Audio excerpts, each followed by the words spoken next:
জাআল হক ওয়া জাহাকাল বাতিল ইন্নাল বাতিলা কানা জাহুকা। সত্য সমাগত, মিথ্যা বিতাড়িত, নিশ্চয় সত্য বিজয় হবে। প্রিয় সংগ্রামী ছাত্র জনতা, গুম, খুন, হত্যা, আইনাগর, ফ্যাসিবাদ কায়েমের মাধ্যমে খুনি হাসিনা এবং তার দোসররা গত 16 বছরে বাংলাদেশে ইসলামী আন্দোলনের উপর এবং আপামর ছাত্র জনতার উপর ইতিহাসের বর্বরোচিত হত্যাকাণ্ড চালিয়েছে। আপনারা জানেন 2009 সালে পিলখানা হত্যাকাণ্ডের মাধ্যমে এদেশে দেশপ্রেমিক নাগরিকদেরকে হত্যা করা হয়েছে। 2013 সালের 28শে ফেব্রুয়ারি আল্লামা দেলোয়ার হোসেন সাঈদীর রায় পরবর্তী সারা দেশে গণহত্যা সংঘটিত হয়েছিল। 2013 সালের 5 মে শাপলায় আমাদের এদেশের মাদ্রাসা শিক্ষার্থীদের উপর গণহত্যা এবং শিশু হত্যা সংঘটিত হয়েছিল। এভাবে আপনারা জানেন আমাদের ক্যাম্পাসগুলোতে ছাত্রলীগের সন্ত্রাসীরা আমাদের উপর নেককার হত্যাকাণ্ড চালিয়েছিল।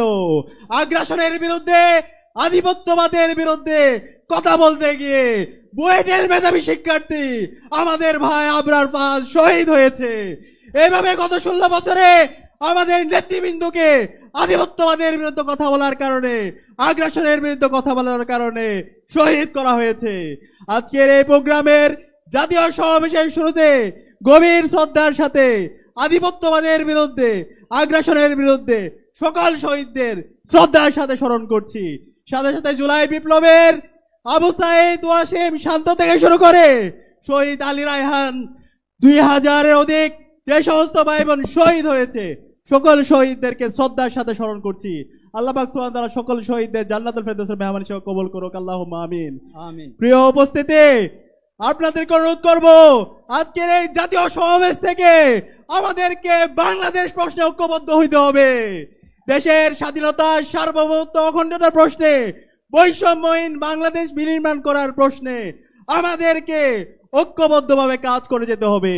সেই লক্ষ্যে আজকে বাংলাদেশ জামাত ইসলামী যেই 7 দফা আমাদের সামনে নিয়ে এসেছে, সেই 7 দফা বাস্তবায়ন না হওয়ার আগ পর্যন্ত আমাদের কি আরেকটি বিপ্লবের ডাক দিতে হবে। আমরা কি প্রস্তুত আছি? আগামীর বিপ্লব হবে ইসলামের বিপ্লব ইনশাআল্লাহ। আগামীর বাংলাদেশ হবে ইনসাফের বাংলাদেশ। বাংলাদেশ জিন্দাবাদ, বাংলা ইসলামী ছাত্র শিবির জিন্দাবাদ।